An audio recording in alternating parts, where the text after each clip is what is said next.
Hello and welcome back to Baron's Den, and today we have a bit of speculation about the upcoming Blood Bowl Gnome team. So we had news about this released yesterday. I was very excited. A very different team, one that we haven't had before. There is a secret team on Fumble that is all about gnomes, but this one looks to be quite different. And we haven't had gnomes in Warhammer Fantasy outside of the roleplay for probably 30 or so years. So it's really good to see them coming back to the setting, even if it is in the form of Blood Bowl.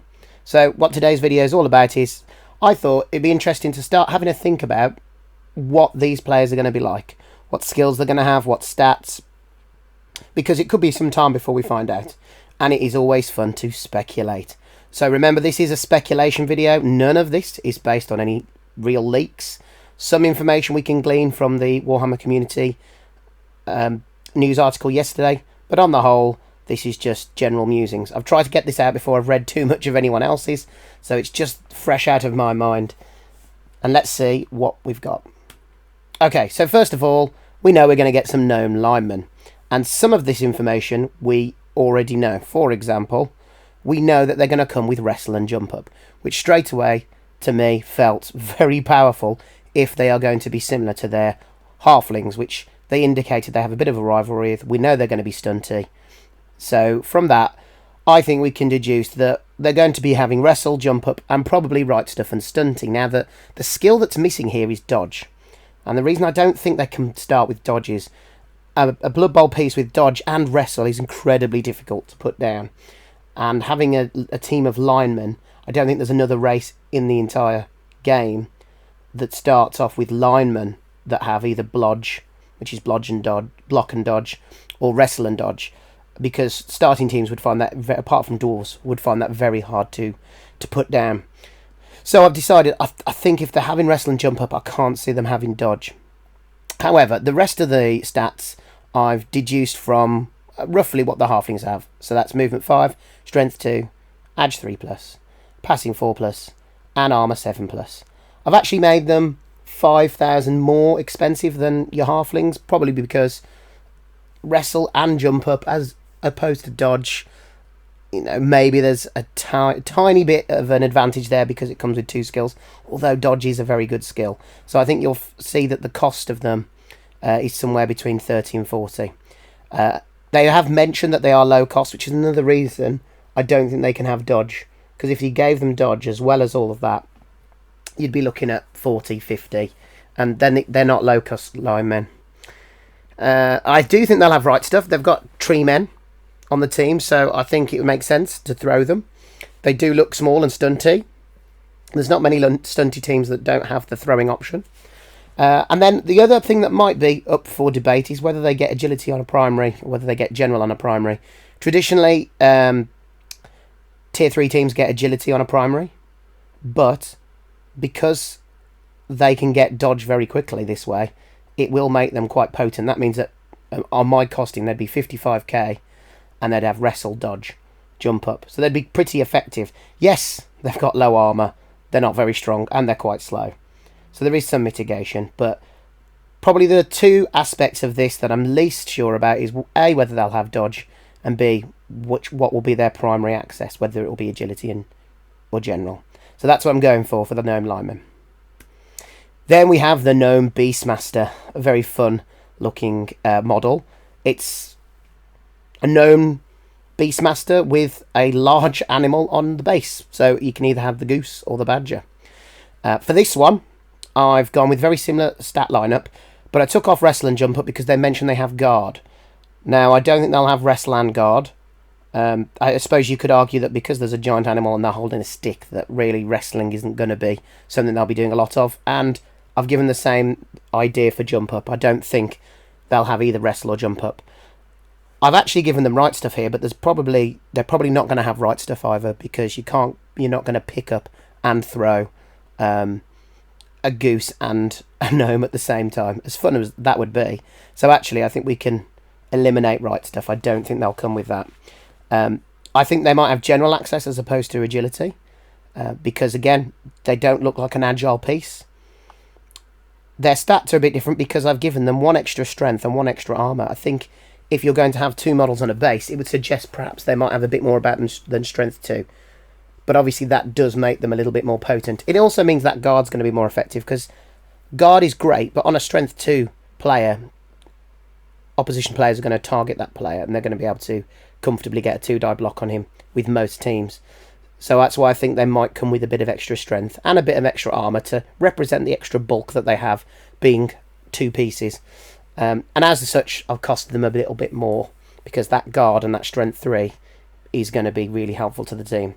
Again, could completely be off here. They might not have the high strength, and like I said, I don't think they'll have right stuff. I should have removed that before I'd made my final decision. I hadn't thought that bit through. But yeah, that's what I'm going for the Gnome Beastmaster. I think you'll only get 2. Obviously, having 4 of those on your team would be quite potent with all the guard. So, no, I think it'll just be the 2. Ah, the Fox Runner. Now, I used Acorn the Squirrel as a bit of a basis for this, because it's an animal. It's a quick animal, you know, with claws, just like Acorn has. But I didn't give him claws because I thought that would be over-egging the pudding a little bit. Acorn is supposed to be special. He is supposed to be a bit of a psychopathic squirrel. And foxes have claws, but I'm not sure if they're known to be razor sharp, cutting through Blood Bowl armour sharp. So I decided against claws. But what I've gone for is movement 8, strength 1, edge 2+, armour 6+. So comparing that to Acorn, it is 1 extra movement, but he's a bigger animal, he's a fox. Same strength, same edge. He's going to be very agile, being a small fox. It's not going to pass the ball. And then very low armour, because it's a fox. I thought I can't give it less armour than Acorn. Costing it's very difficult. He's actually cheaper than Acorn, but I suppose he doesn't come with Claws Frenzy Dauntless. But he's a bit quicker. I have also given it general secondary. Now, with the beer boar, they had no primary access and they had agility on a secondary. And being an animal, they might go for that. But I think a fox has got a bit more about it. And if you look at a lot of the general skills, there is potential for it to do some of those things. Like picking up the ball, sure hands, it has got a mouth, so it can scoop up the ball. And it can catch as well. So that's why I've decided to put it as secondary, but we might find that we only get agility on a secondary and no primary access. Skills, dodge, stunty, titchy. I think those 3 are a definite. Jump up and sidestep also makes sense because they are 2 skills that Acorn has, and that these strength 1 snotling type players also have. I think it will be very useful, but also very squishy. Don't need to talk too much about this one. I've ripped this straight off the Halfling team. It even name-checked it as an Altern Forest Treeman, so I expect we'll see exactly the same. I expect we'll see 2 of them. They're 2 big guys. Movement 2, strength 6, edge 5+, passing 5+, armour 11+, 120,000 cost with just strength on primary access, and all the usual skills for a tree man. Now, those are the only positions and linemen that's been confirmed in the news article, but we did notice that there are a couple of models that may or may not be extra positionals.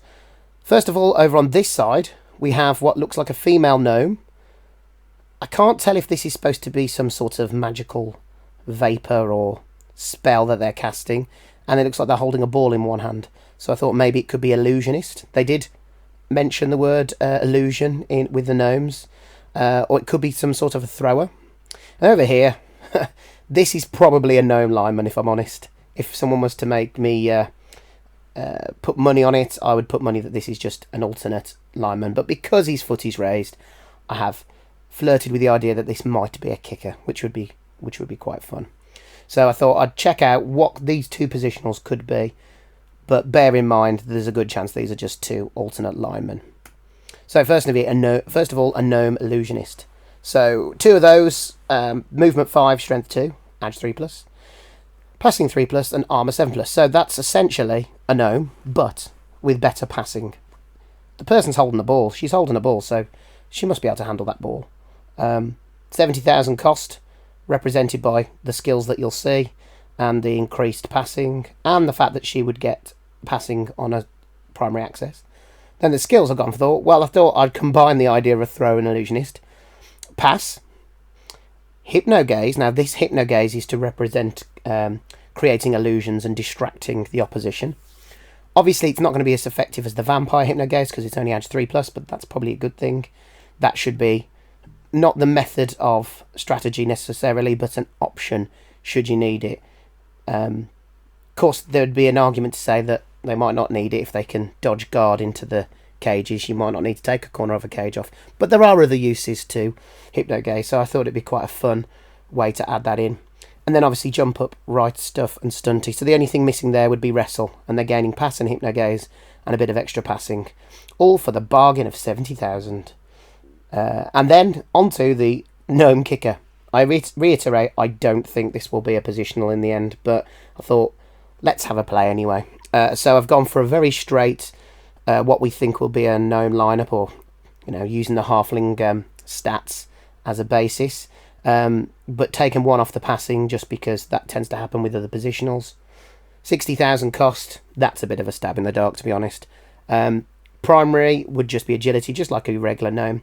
So the main difference between this and a regular gnome is they would have one less passing, but it would come with kick and dirty player to represent it being a kicker. And obviously, with agility access on primary, it does allow you to get sneaky git, so you can get a nice little fowler, which can be very important for these stunty tier 3 teams. It's just a bit of fun, really. I don't think this player will be an option. I think that'll be a regular gnome lineman, but it is always fun to speculate. And finally, I thought I'd just add that this is looks like the box, which models come in the box. And as you can see, we've got the Beastmasters, 2 of them, 2 foxes, 2 of the ball-holding witch-type gnomes, and then 2 of the kicking-style gnomes, and then 6 of the other gnomes. So the kicking-style gnomes, if you look at them, they do look identical to the other players. Whereas the 2 female gnomes do look different from the others. So I think there's a much better chance of the 2 female gnomes being positionals as opposed to the 2 gnomes with a raised boot. But we shall wait and see. Hopefully we'll get some news soon to confirm what our thoughts are. But obviously, the whole point of speculating is that we share our ideas and we say what we're excited about and say what we think's coming up. So please feel free to comment and tell me if I'm really wrong with some of my speculations, or if you have ideas of your own, what you think you could see, what you'd like to see from the team. And don't forget, if you enjoyed the content, please like the video and subscribe to the channel, and then I'll know to create more content for the future. Anyway, thank you very much for watching, and I'll see you on the next video. Thank you. Bye.